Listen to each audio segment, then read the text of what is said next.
جس کا مختصر خلاصہ یہ ہے کہ حضرت ممدوح نے شروع میں والد ماجد، شاہ عبد الرحیم وغیرہ علماء سے علوم حاصل کی اور فقہ حنفی پڑھا، اور جب تک ہندوستان میں تھے حرمین شریفین کی زیارت کو نہیں گئے تھے آپ پر فقہ حنفی کا اثر تھا۔ پھر اس کے بعد جب یہ مکہ مکرمہ گئی تو وہاں پر انہوں نے شافی کی کتاب، امام شافی جو کتاب الام ہے جس میں ان کے فقہ اجتہادات جو ہے نا وہ ہے، ان کو پڑھا تو اس پر شافی رنگ جو ہے نا وہ چڑھا، اور پھر جب انہوں نے موطا امام مالک کو جو ہے نا اس کو بھی پڑھا تو پھر انہوں نے اس کی دو شروحات بھی لکھی، ایک المصوع اور ایک المصفہ جو ایک فارسی میں ہے اور ایک جو ہے نا اس طرح وہ عربی میں ہے، تو اس کا رنگ بھی اس پر آیا۔ تو اس کو مشکل سے ہم یہ نہیں کہہ سکتے کہ مثال یہ شافعی المسلک تھے یا مالکی مسلک تھے یا جو ہے نا مثال کے طور پر حنبلی تھے، لیکن اگر دیکھا جائے تو انہوں نے جو لکھا ہے جامعیت مذہب کا یہ مسلک جو ہے نا وہ اختیار کیا، جامعیتی، یعنی انہوں نے ان کا ایک ایسا مسلک تھا اپنا جو حنفی اور اس طرح مالکی اور اس طرح حنبلی اور شافعی ساروں کو وہ کیا تھا، وہ شامل تھا، انہیں اتنی جامعیت تھی۔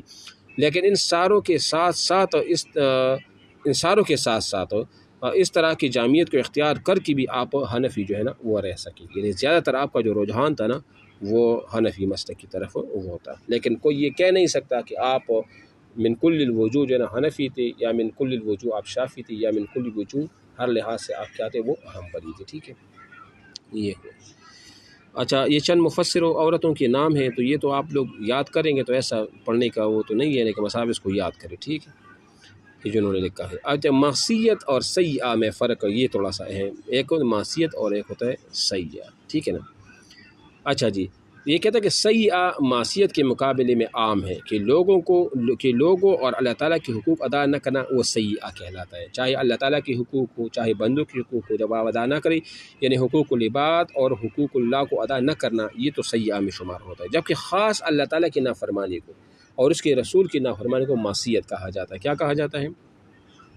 معصیت کہا جاتا ہے۔ یہ ایک انتہائی اہم تعریف ہے کہ سیئہ عام ہے اور معصیت وہ خاص ہے۔ سیئہ مطلب جو بندہ حقوق اللہ اور حقوق العباد کو ادا نہ کرے تو سیئہ ہے، اور جو خاص طور پر اللہ اس کے رسول کی نافرمانی کرے تو وہ کیا ہو، وہ معصیت میں وہ آ جاتا ہے، ٹھیک ہے۔ اور اسی طرح اگر آپ دیکھیں نا تو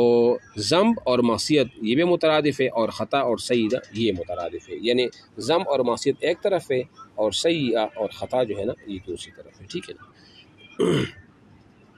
اب انہوں نے یہاں لکھا ہے کہ حضرت عادل کے دو مفسروں کے نام، تو انہوں نے یہاں لکھا ہے ایک تو روائع البیان ہے، ان کے مصنف محمد علی الصابونی ہے، یہ تو ابھی فوت ہو چکے ہیں کہتے ہیں، اور ایک مفتی متقی عثمانی صاحب ہیں، انہوں نے آسان ترجمہ قرآن کے بعد آسان تفسیر کے عنوان سے تفسیر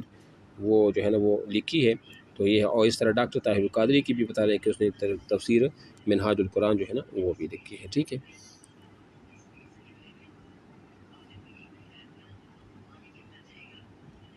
کس کی؟ اس کا کیا؟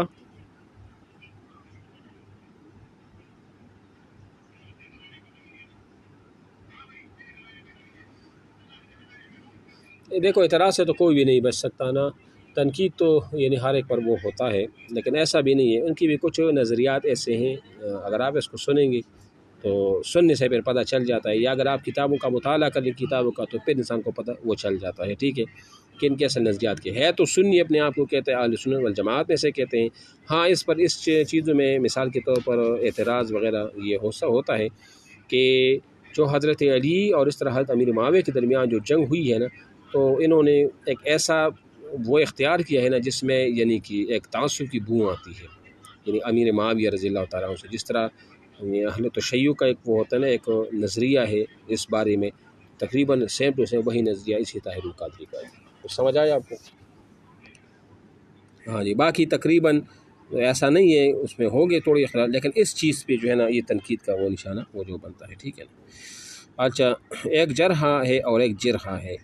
جرحہ زبر کے ساتھ اور جرحہ زیر کے ساتھ فرق کیا ہے؟ تو الجرحہ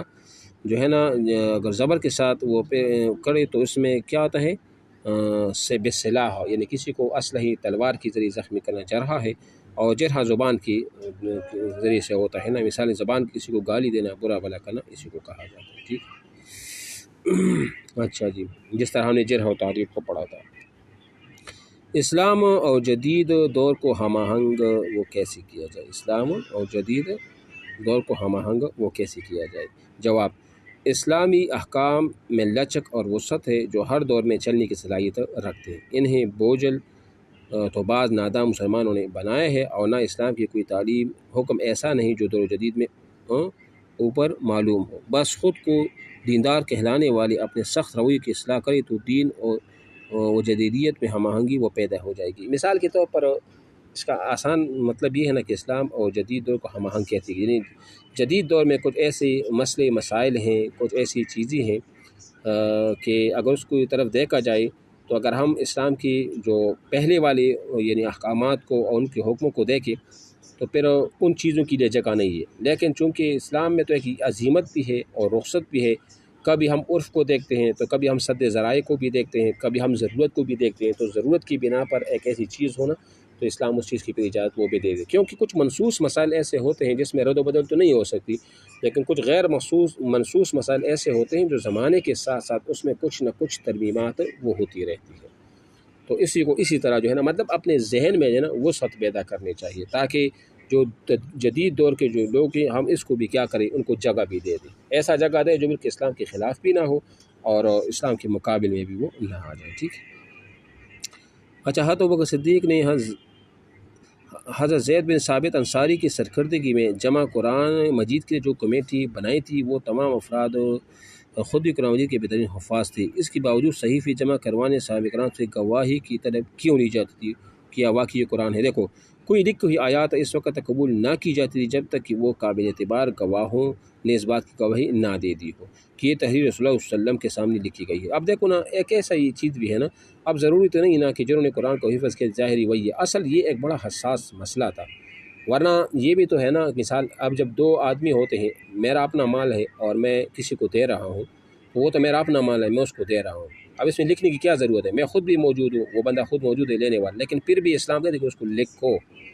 اس کو کیا کرو، لکھو، تاکہ کل کوئی مسئلہ وغیرہ نہ ہو۔ اب قرآن کا مسئلہ ایسا تھا نا کہ اگر اس کو ایسے لکھا بھی جاتا نا تو بھی ٹھیک تھا، لیکن احتیاط کا تقاضا یہ تھا کہ وہاں ان سے گواہی بھی لی جائے کہ واقعی یہ قرآن جو آیات ان کے پاس ہے یہ واقعی قرآن کا حصہ ہے بھی یا نہیں ہے، ٹھیک ہے۔ سرقہ عام اور سرقہ علمیہ میں فرق، تو سرقہ عام تو عام سرقہ جس طرح چوری کو کہا جائے، سرقہ علمیہ میں کاپی پیسٹ کو کہا جاتا ہے، کسی کی کتاب سے مطلب کوئی مضمون وغیرہ چرا کے اور اس پر اپنا نام چسپا کے جو ہے نا اس کو وہ لکھ لیں، ٹھیک ہے۔ اس کے بعد سوال ہے کیا شریعت کا ہر حکم حکمت پر مبنی ہوتا ہے؟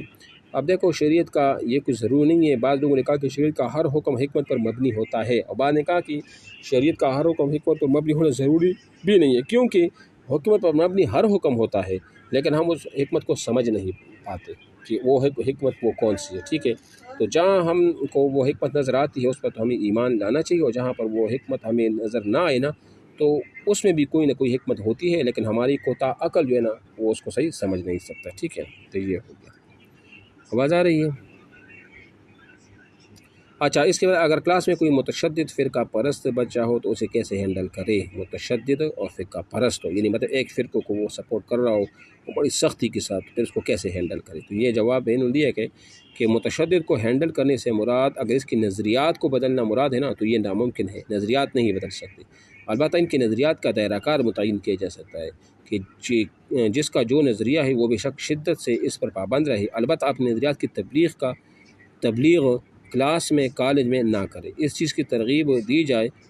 نصوص سے اتحاد کی ضرورت پر بات کی جائے اور اس مخالف متشدد کو اپنے اسلام کے دائرے میں شامل کر لیا جائے، وہ اس طرح کہ اس متشدد کو کفار، ہندو، سکھ، عیسائی مذاہب کے مخالف کھڑا کر دیا جائے، جب وہ دوسری مذاہب کے مقابل خود کو کھڑا کر پائے گا تو اسے اپنے فرقے سے پہلے ان مذاہب کے مقابل اسلام کھڑا نظر آئے گا، یوں اس کی اندرونی شدت میں جو ہے نا وہ ماندہ یعنی وہ ٹانٹ پڑ جائے گی، ٹھیک ہے۔ یہ ایک طریقہ کار ہے ان کا، بس یہ تو آپ اپنے الفاظ میں بھی اس کو جو ہے نا وہ ڈیفائن کر سکیں جس طرح آپ کو صحیح الفاظ لگیں۔